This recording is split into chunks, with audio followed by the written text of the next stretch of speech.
Professor Radu Carp is a professor of law at the Faculty of Political Sciences of the University of Bucharest. And I would like to stress that he's been involved in numerous Romanian constitutional matters, most prominently as Scientific Secretary to the Presidential Commission for the Analysis of the Romanian Constitutional and Political Regime. The floor is yours, Professor Carp. Thank you very much. So first of all, I have to say that I'm not an international law expert. I'm expert in EU law and also in human rights regarding religions. I'm very interested in the church-state relations and how they are regulated by law from a comparative perspective. The paper that I would like to present include also a reference to international law standards and norms, and I hope that you will find interesting. So the title of my presentation is Autonomy of Religions. Do we really need a unitary framework? The illusion of using human rights as arbiters between culture and religion. First of all, the autonomy of churches, it's a concept that has been developed in canon law and subsequently in public law across different Christian religions and countries in Europe. The definition of autonomy is not so different if you look at Orthodox, Catholic or Protestant communities. However, differences are at stake if we compare how the autonomy is applied in practice. The status of churches define autonomy in different terms, and this collides or not with laws or even constitutions. The link between autonomy and freedom of religion was not so obvious when the last became a right acknowledged by the European Convention of Human Rights. Freedom of religion has been seen more as an individual right and not as a right that belongs to religious communities, even if the definition of Article 9 covers both situations. Only in recent years, different churches and religious communities have realized that they may rely upon the provisions of the Convention in order to defend their autonomy. In the majority of cases judged by the Court of Human Rights, where the autonomy is involved, individuals or religious communities are seeking to clarify their relationship with or within a major church. The individuals' organizations pretend to not have their fundamental rights protected, whereas the churches pretend that they cannot assure full protection to these rights without breaking the autonomy that is also recognized as a fundamental right. Consequently, when the court have to discuss a case, it have to assess whether the autonomy of churches has been limited or not, and if it is considered that it has been limited, to assess if the limitation is prescribed by law, it is necessary in a democratic society in the interest of the public safety, for the protection of public order, health or morals, or for the protection rights and freedom of others. An analysis of the court cases where the autonomy of churches is involved shows that up to now the court has arguing constantly in the favor of the autonomy, even in cases where the full exercise or fundamental rights of people belonging to churches has been denied. This constant jurisprudence is under attack in recent years, as some cases are referred to the Grand Chamber by individuals or organizations that are not satisfied with the decision of the court in first instance. Organizations that defend the autonomy of churches but are not linked directly to any church or religious community and states are doing the same in a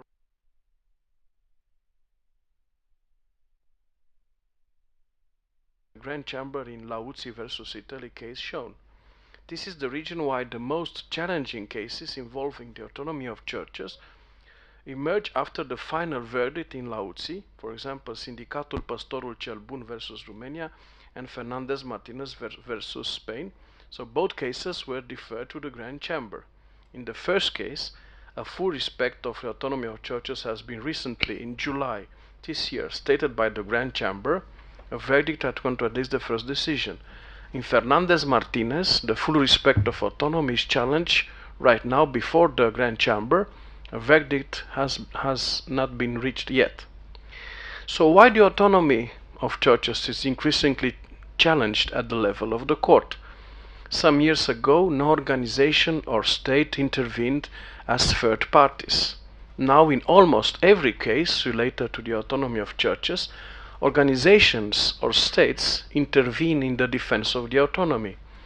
This is due, I think, to the need to balance the influence of secular organizations. The secular lobby is to be seen at work every time a new treaty of the European Union is drafted or every time a directive or regulation is discussed. At the level of the European Court of Human Rights, such a lobby is much more complicated. It is easier to be part of the lawmaking process than to influence a court decision. The court is made by independent magistrates, and therefore lobby organizations are not accredited to the court. Judges from countries with a secular background tends to favor fundamental rights in the detriment of church autonomy, if you look very carefully at the cases, whereas judges from countries that acknowledge a strong role for the churches in the public sphere tends to be more in favor of autonomy. These countries intervene in a direct way by challenging the decisions of the court that diminish the role of the church's autonomy. How long the court will still have a constant jurisprudence on autonomy of churches, I think it's a very complicated question. It depends on the complexity of cases that will be brought before the court. It also depends on how the court will interpret the existence of limitations defined by Article 9. The debate over the autonomy of churches is not decided only with arguments taken from the court jurisprudence or from the legal and constitutional frameworks of countries that are involved in the cases brought before the court. A new approach is to invoke provisions from the EU law regarding the autonomy of churches, especially the Directive 78 from 2000, establishing a general framework for equal treatment in employment and occupation, and also Article 17 of the Lisbon Treaty. I think this approach will develop as the cases involving the autonomy of churches will become not only disputes between one individual and one church or inside one church, but cases where different countries with different traditions on churches' autonomy will intervene. International law is also applicable in some cases. For example, in the most recent decision of the Grand Chamber regarding the Sindicatul Pastorul cel Bun, the trade union created inside the church versus Romania, the main question of the case was if there is an employment relationship between the members of the trade union and the church. In the affirmative, the right to form a trade union within the meaning of Article 11 is applicable. So, in this framework, the Grand Chamber uses a recommendation of the International Labour Organization from 2006 concerning the employment relationship. And also in the final verdict, the Grand Chamber referred to Convention of the International Labour Organization on freedom of association and protection of the right to organize, an international law instrument. So, after examining the most important cases regarding autonomy, I will just want to pay attention to the conclusions of my presentation. Conclusions that are related to all these cases. First, Article 9 has been drafted essentially to protect the freedom of religion of the individuals and not especially of the churches or of other religious communities. As the religious organizations have increasingly learned to use human rights instruments in a professional way, new cases emerge before the court where the autonomy of religions is involved and the court jurisprudence shifted in order to consider as relevant both aspects of the freedom of religion. Second conclusion, the court does not accept any intervention of the state authorities, whatsoever the reason, in the internal life of the churches or religious organizations. Even the effort to mediate between different factions inside the church or religious community, as in the case Supreme Holy Council of the Muslim Community versus Bulgaria, so even this effort is considered to collide with the autonomy of religions. The state has a duty of neutrality and can intervene only in limited circumstances. Third, the court is very carefully assessing the legal framework when protecting the autonomy of religions, taking into account also the statutes and internal regulations of the churches. The court makes no difference between canon law rules and domestic rules, either laws or constitutions. 4. There is no difference whatsoever between cases related to Orthodox, Catholic, Protestant and Neo-Protestant churches or Muslim communities from the court perspective. Many cross-references are made. For example, a principle established in one case involving a Muslim community is used in other cases related to all Christian churches. Conclusions for cases on Orthodox communities are used in cases where Catholic or Protestant individuals are involved. The court is interested by the content of the autonomy of religions from different churches' perspective, but this does not lead to a differentiated application of the concept itself. 5. There are differences between European states in guaranteeing the autonomy of religions in laws and constitutions. Romania constitution does have also an article related to the autonomy of religions. The court deals with a comparative perspective only in extreme circumstances, where all other arguments it offers have good reasons to be unchallenged by the parties, as in the case Sindicatul Păstorul cel Bun versus Romania. The conflicts of canonical jurisdictions were at origin of at least 3 cases related to the autonomy of religions. For example, Metropolitan Church of Bessarabia, Sveti Mihailska Parafia versus Ukraine, Mirolul Bovsa and others versus Latvia.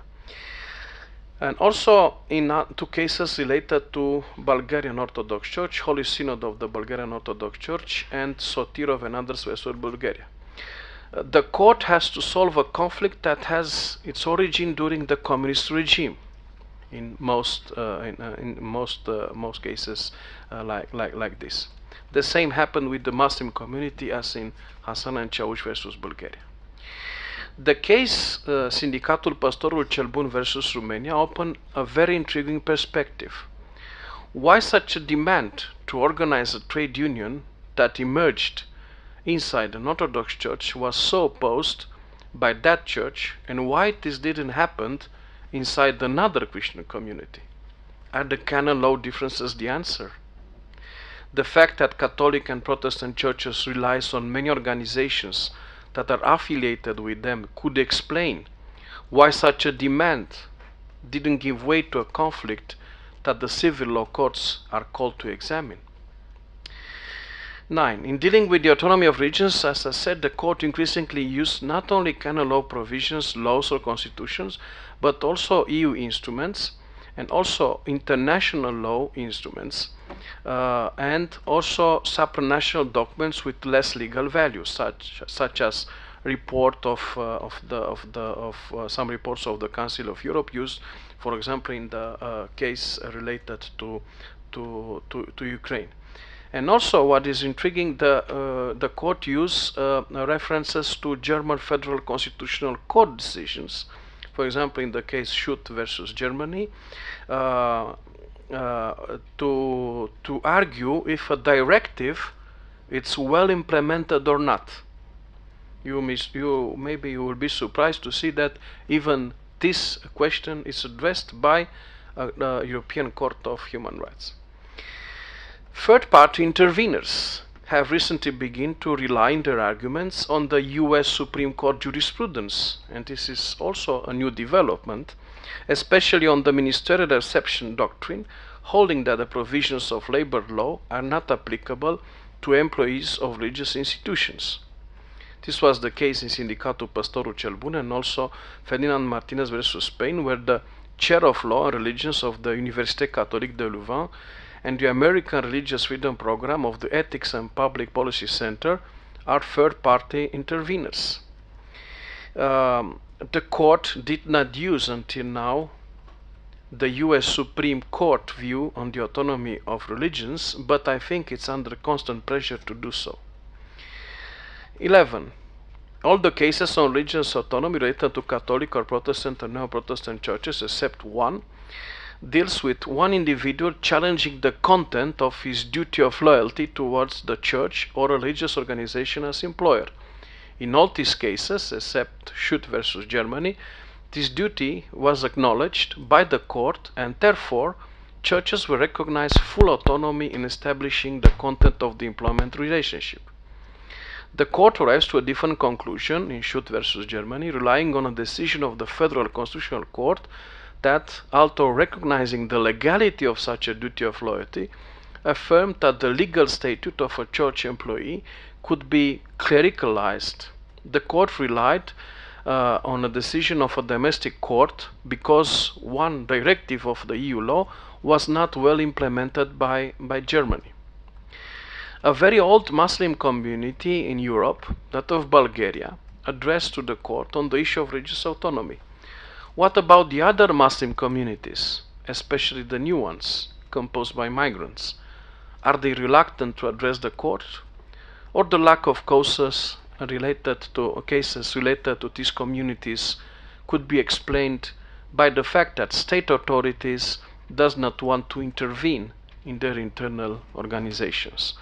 These are only some conclusions from after examining the whole jurisprudence on the autonomy of churches, which is a very challenging task, because as I said, this jurisprudence is constantly developing, and we have developments, let's say, every month in the court. But I think the presence of the international law documents, of internal law text, of constitutions reference, and even decisions of the Federal Constitutional Court of Germany offers a new perspective on how the European Court of Human Rights is addressing the issue of autonomy of religions. Thank you.